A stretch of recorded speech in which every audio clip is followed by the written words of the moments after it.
Hello there. I think we're all familiar with the recent defeat of the British Labour Party in the UK in the last little while. This was the worst defeat they've had in decades, which is especially surprising seeing as how many youth have been galvanised by these elections. Despite all the publicity and all the banner waving, they were defeated nonetheless. Now, we can talk about demographics of voters or the notoriously low voter turnout rate, practically a staple of liberal democracies. We could talk about how certain elderly people who tended to be more established voted a specific way, while younger voters with very precarious conditions voted the other way. We could also talk about how Labour shot itself in the foot by not being for Brexit, but that's all missing the point. This was not a failure of Labour or their policies. This was a failure of electoralism. Now, electoralism is the idea that we can instigate social and political change that would benefit the working class, that being the vast majority of the population, through elections. We need to understand something very important. The ruling class has set up a system that works for them. The ruling class doesn't lose elections that they pay for. Liberal democracies are what Marx called the dictatorship of the bourgeoisie. Meaning, even though you can go every few years to some booth, your influence is practically nil. It is, in essence, their dictatorship, regardless of all the propagandizing over how democratic these countries are. Ruling class interests prevail. Their policies get passed. That's why tax cuts for the rich happen at the same time as the biggest cuts to healthcare, education, and pensions. If we truly lived in a democracy, the mass of people whom vastly outnumber the ruling class would logically get their demands met via the vote. Their demands being simple. No one is against free education. No one is against decent pensions for the old. Yet those are taken away while the ruling class dodges taxes without even so much as a slap on the wrist. The system is set up for them, not for us. This is why redistribution of wealth is only seen as a bad thing when the suggestion is that the money goes from the rich to the poor. The thing is, we already have redistribution of wealth. It's just from bottom up rather than the other way around. Electoralism fails exactly because of this. It's a rigged game from the very start. The ruling class owns the TV stations, the newspapers, and every other means of mass communication. The ruling class has virtually unending supplies of money for election campaigns, advertisement, and promotion for the puppets they run in order to further bolster their interests.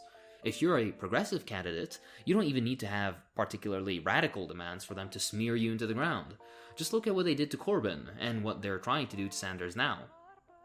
Forget about just running in elections. Suppose you do win. Suppose you brave the odds, and against all the smears and lies, against all the money they give to your opponents, against every difficulty, you win. You abide by all rules that they set up and win.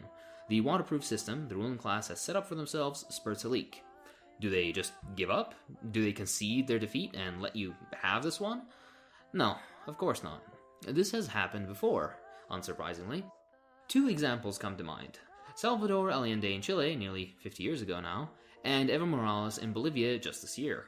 If you're unfamiliar, the ruling class sooner supported fascist movements to retain their power than to concede defeat and give the minutest concession to the working class.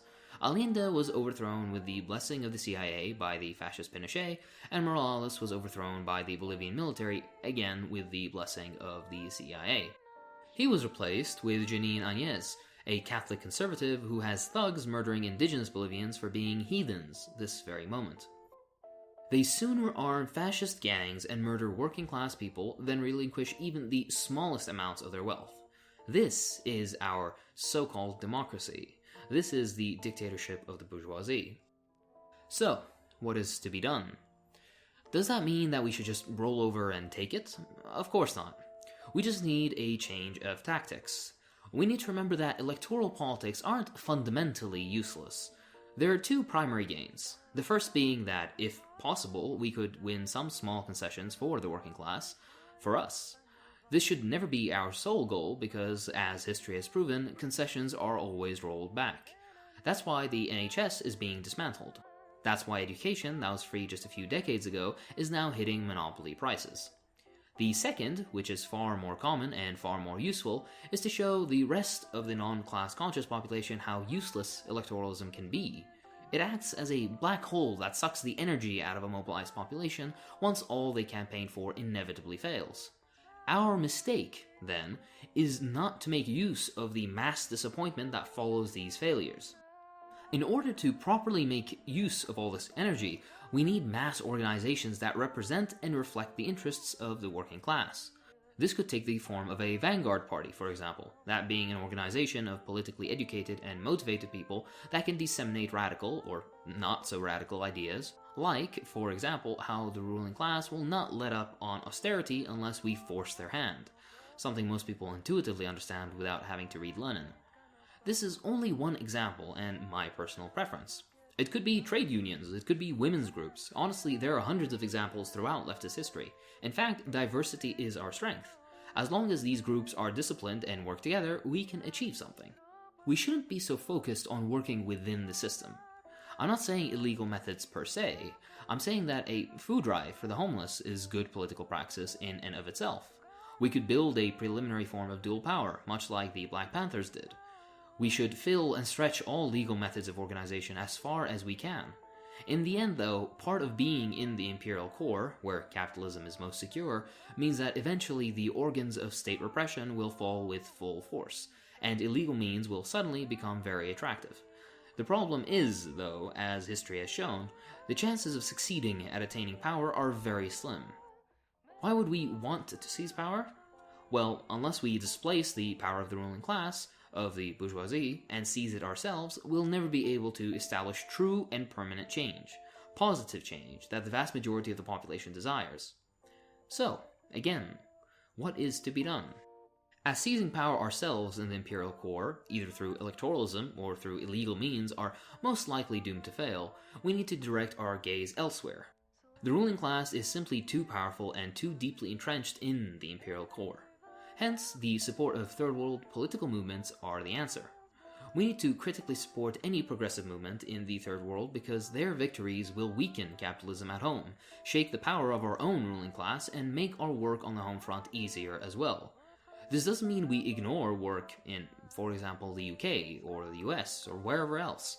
This means that along with campaigning for more concessions from the ruling class, along with support for the homeless and those in severe poverty, along with attempts at building dual power at home, we also protest against economic sanctions and military attack against those progressive third world movements. We not only should, but we need to do all we can to displace that pressure from those progressive movements, to ensure their success. In this way, we can slowly break the weakest links in the chain of capitalism first, and with each link broken we get closer to destroying the capitalist system entirely. In conclusion, read Lenin. That's all for this time. If you like what I do, then please consider supporting me on Patreon, it really helps.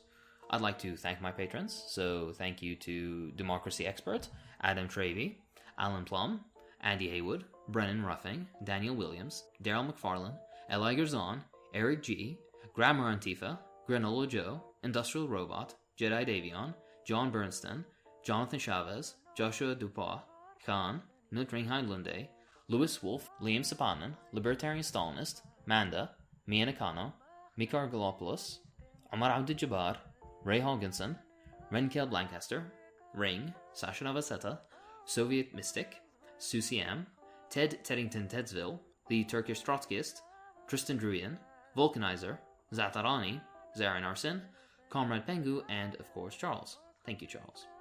I'll see you in the next one.